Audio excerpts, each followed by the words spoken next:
Hi, I'm Rob. I'm John. We're the Bustos Boys. And we're back. Apologies for the lack of uploads. I just started a new job, so I'm trying to get acclimated with my schedule. I'm gonna go back to the material that we used to put up. So we just came back from this Labor Day weekend tournament, NABA, or North American Basketball Association, which is a Filipino basketball tournament that's been run since the 1980s, where it's an intercity tournament where Filipino delegations from across North America show up to a certain city to play basketball and volleyball. Recently volleyball. Started as basketball, but this year it was hosted by Sons of Jersey Kalahi in Pennsylvania. The Spooky Nook Sports Complex was probably the best sports ball complex I've ever been to, next to that place in DC. Remember that place with like 15 full-size courts? Was that the one we won? No, that was 2013. Remember when we went with Vinny to Boston? Yeah, we speak of that year. We don't speak of 2013. Right. Okay. And then also in Canada, I also really liked Hoop Dome. To this weekend, 2017. Our brief history is we had been participating with it since 2005 when he was a Pee-wee. Pee-wee is the 12-year-old. At the time, it was a 12-year-old or under 13 now. I was a 17-year-old gym coordinator. He was a captain of his team, and throughout the years, we just participated in it. I ended up coaching. We won a couple of championships with different delegations. Why are we doing this? We were LeBron before LeBron. Yeah, alright, we got it out there now. Yeah, but for those of you who know us, you know what we're talking about. We don't fuck around. I just explained to my god brother, like, I hate the whole, there's always next year. No, we had done stuff in the past in this tournament that put us in a position to win with certain teams. Enough of that. First things first, this year, Spooky Nook, I think it was well run, the tournament, in general, well run. The first time in years since I've been a part of NABA or any other Labor Day tournament, the games were running on time. If anything, we were early for our game. It was a little like... They always had at least 20 to 30 minutes to put up before each game. To warm up. Whereas it's usually like we have 5 minutes to warm up. The scheduling was different. It also helps that the opening ceremonies, where traditionally they host the opening ceremonies like Saturday morning, which crams up the schedule. They did it on Friday during registration time, and it allotted for 8 a.m. games, which makes a huge difference, especially in a complex like that where there's like 30 different courts to play on. There was a game where it went like double or triple overtime, and the next game wasn't even delayed. Like they had enough time to warm up, 15-20 minutes to warm up. I mean, I'm saying that as far as my team's experience. I don't know for all the other divisions and all the other teams how it went for them. From my experience this weekend, and from other years, like this was the one year where I was like, yo, like we're early, we're running well, we get to warm up. For me, the officiating was, I don't know what the difference was, but it was for me, from like what I saw last year, because it was in the same complex last year in Spooky Nook, so that means that the referee should have been the same. It was well officiated this year. Maybe it was different for other teams, but for the most part. But for our game, the 4 games we had this tournament, and what I saw last year, because I didn't play or I didn't have to coach, it seemed really fair, so I can't complain about that. But the registration process the day before, I'll say, like, I didn't see any complications there. The only thing that I'll mention is the uniformity with the free throw situation. There were some games where on the free throw the clock was running, which, you know, it has to happen sometimes with these tournaments just to keep the games moving.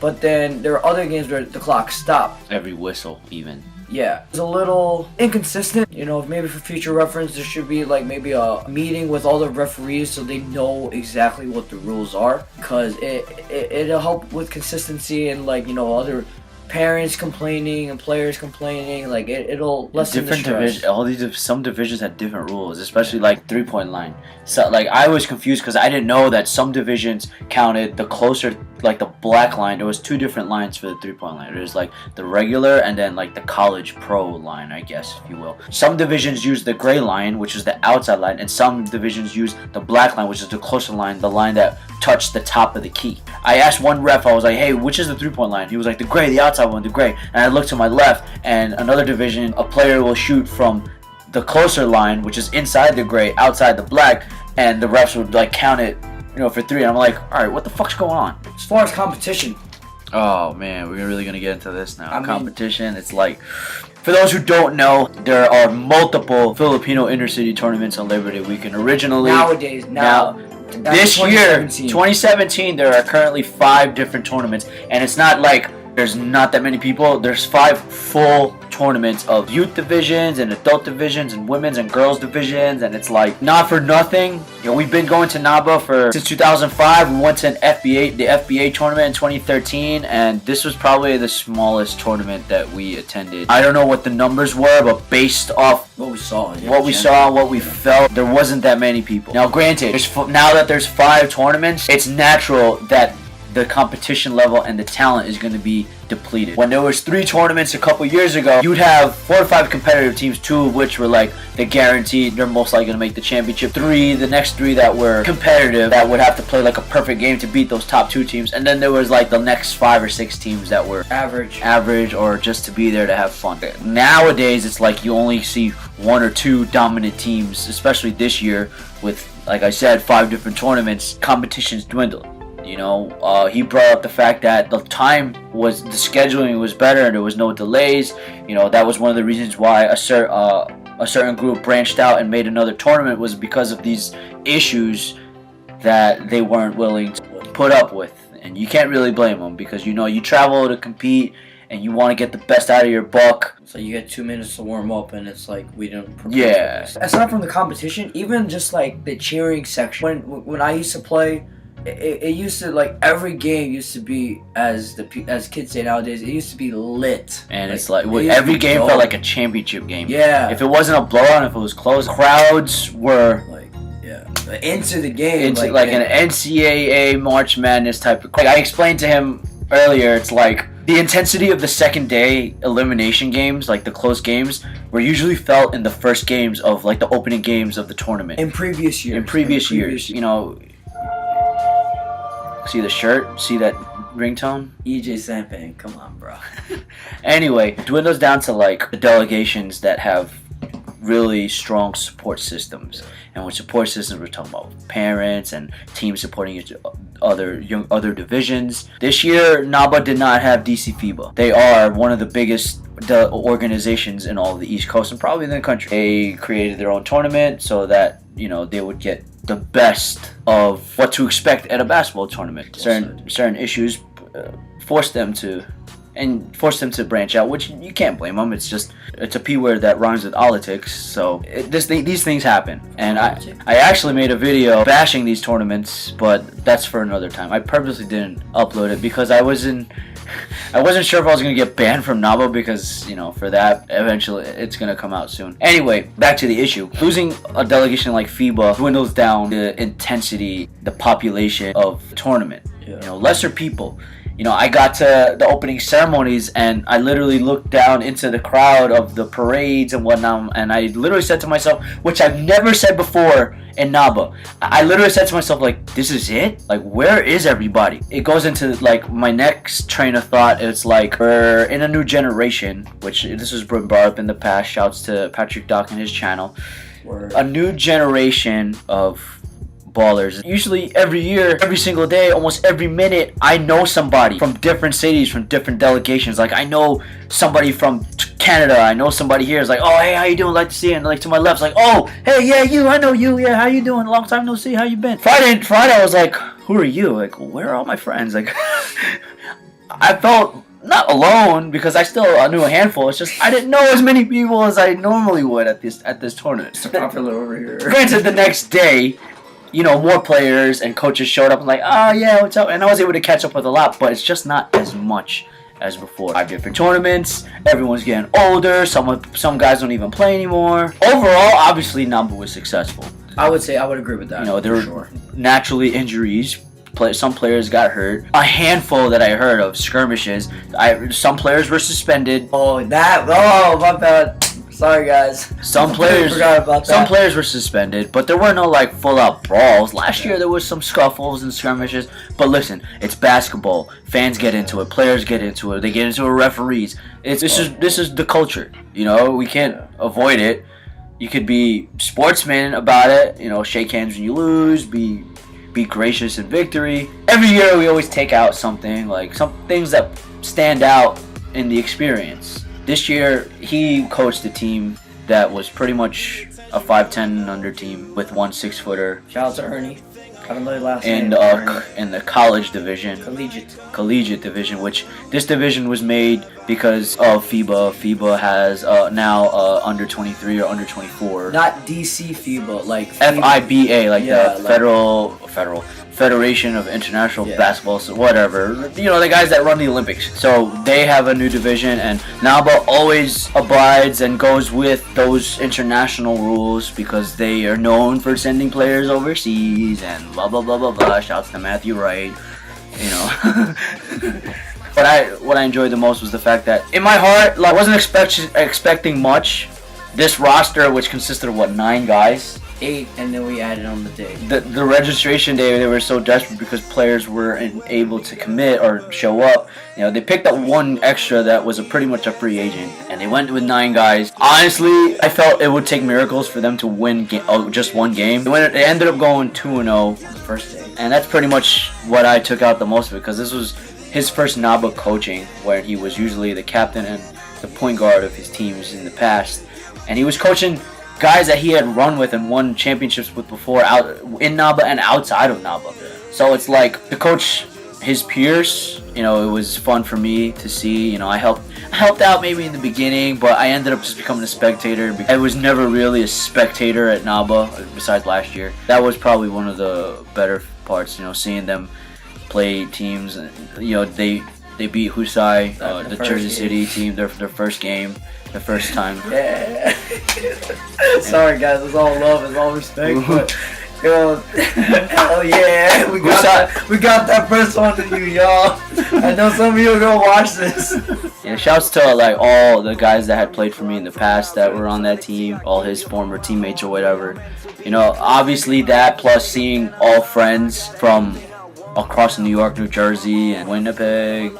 None of my friends from Toronto here except for the return of the former Toronto Prince, Norman Pinola. Yeah, for those of you who don't know, Norman Pinola is like a legend. Here we go. Everyone's gonna think I'm hyping him up, but it's true. This guy him and his squad back in the day. I don't know. It was like a 6 or 7 year span.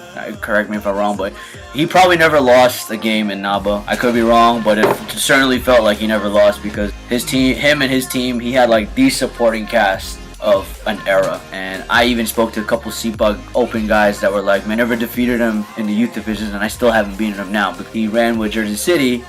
Shouts to the Chavez brothers and the Rhino. Open champions 2017. Yeah, they won. Congrats. Yeah. Those are our boys. So three of the top 4 teams in the open division, we pretty much know them. You know, CPUG, Kalahi, and Jersey City. Yeah. These are guys that in a course of 10 years, we coached a lot. We were on the same team. We been to war with on the hardwood. You know, shouts to Kalahi and CJ Cruz. You know, I'm pretty sure you guys are satisfied. I know you guys wanted to win, but I'm sure a top 4 finishing in an open division at NABA is not something you should be ashamed of. So I got a shout out to one of the Husai juniors. Correct me, Ken Apologista. I spoke to him today. I gave him a little dap, told him how he played. So Saturday, it was Husai's 4th game of the day. It was the second of a back-to-back. Junior division. These kids, I saw, like, I was helping Jared Brenica trying to stretch. Shouts to Brooklyn. And when this game started, it was against CPUG. A little short notice, short history. Jared used to play for CPUG, and now he was playing for Husai. So there was a little bit of a rivalry there. To us, there was. Yeah. Unfortunately, Jared couldn't play because he was just cramping so much. Mother Nature. Yeah.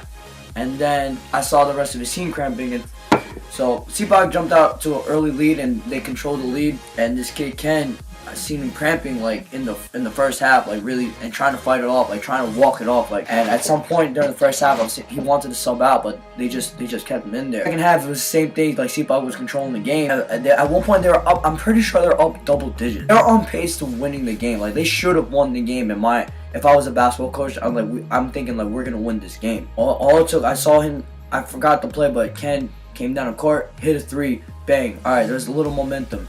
They got the stop. It was either the very next play or the next play. Or the next play after that. Came down, bang, hit another 3. Got a stop, came down, he drove. I think he found a teammate, layup. Next thing I know, they're only down 2 or 3. There's like 8 minutes to go.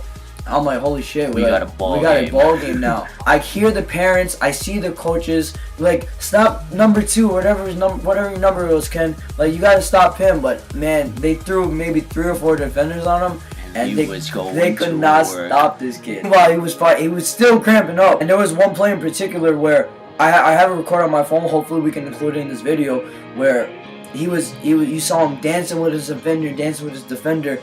And until he got to the rim, and he got hacked. Got hit. So anyone else, they would have like really complained about it. But I saw him get down. He hit the ground really hard. Let's fucking go! And I was like, man. At that point, I was like, this is gonna be a special game. Long story short, Husai ended up winning the game with this kid putting his team on his back. Yeah, he literally carried that team into the next day. And it didn't necessarily have to be him scoring 20 points in 5 minutes. He just brought an energy and controlled the game pretty much to put it in Husai's favor. I've known this kid since he was like 8 years old, and the truth of the matter is, like, his older brother had played for Seapug with my cousin. Shouts to Coach Ryan. I wanted this kid to be like the future of Seapug, you know, but actually it happens. Anything before the bud is a bunch of horseshit, according to Ned Stark. So, you know, things work the way they are. Shouts to the New York kids on Jersey City. You know, Brandon and Ken. You know, I've known them since they were younger, and if I do end up coaching again, it would be a tremendous honor to be able to coach those two and at least win with those two. Yeah. That was one of his highlights. Just Ken being that intercity. That's what NABA is about. Yeah, that's what we love about these intercity tournaments. It's like, there are always going to be those players that people don't realize how an impact they'll make. They bring that heart and passion to it that, you know, words cannot describe that. You have to be there to see it, to feel that emotion. And I'm glad that they, you know, Seapug's a delegation of ours that will forever hold a special place in my heart. But to cheer for him, in that moment, in that game in particular, it wasn't anything against Seapug. Yeah, I wasn't cheering against Seapug. Let's get that clear. We weren't cheering, but to see what that kid was able to do in the final 10 minutes of that second half, had to embrace it. It's something that you can't teach in a practice. You can't teach in life, really. I don't want to like sound like my mom or anything, but like that's just something that there's a fight there that you either have or you don't. Yeah. So shout out to you, Ken. Way to go. I was gonna say the F word. But. You could say it. We're the busters. So yeah, that was my first highlight. Wow. Because we were not expecting this video to be damn long. This is the end of part 1. If you think it's interesting enough to watch, then go to part 2. Here's the link. I don't know if I could do that, but yeah, that's the links to the fucking Zoom or included anyway. All right. 1. Part 2 next. Adios, amigos and amigas. I tried for it.